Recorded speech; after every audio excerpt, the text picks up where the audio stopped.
নমস্কার সকলকে। আমি রিক। আজকে আমার ইউটিউবের প্রথম ভিডিও। আমি সকালবেলায় পড়ে এসে কাজে এসেছিলাম। কাজে এসে যে দাদার সাথে কাজ করি সেই দাদা ছিল না। তাই আমি পাশের টালির দোকানে এসে দাদার সাথে একটু গল্প করে নিলাম। একটু গল্প করার পর আমি একটু এখানে বসিয়েছিলাম। তারপরে বাড়ির দিকে যাব মনে করেছিলাম। দিয়ে আমি বাড়ি এসে বাড়ি এসে দেখছি যে ঘোষ দাদু একা একা গায়ে দেওয়াচ্ছে। তাই গায়ে দেওয়ানো একটু দেখলাম।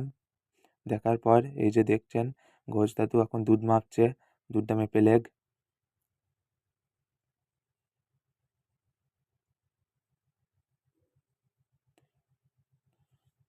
দুধ মাপা হয়ে গেলে আমি খ্যারগুলা ভিজে হয়েছিল, কালকে রাতে অল্প করে জল হয়েছিল, তাতে খ্যারগুলা ভিজে গিয়েছিল। সেই কারণে খ্যারগুলাকে মেলে দিলাম। মেলে দিলে রোদ পেলে খ্যারগুলো আমাদের সুবিধা হবে। ভিজে খ্যার গরুতে খেতে চায় না, তাই খ্যারগুলাকে একটু মেলে দিলাম। এবং অত্যন্ত রোদ ছিল, তাই গরুগুলাকে একটু জল খাইয়ে দিলাম।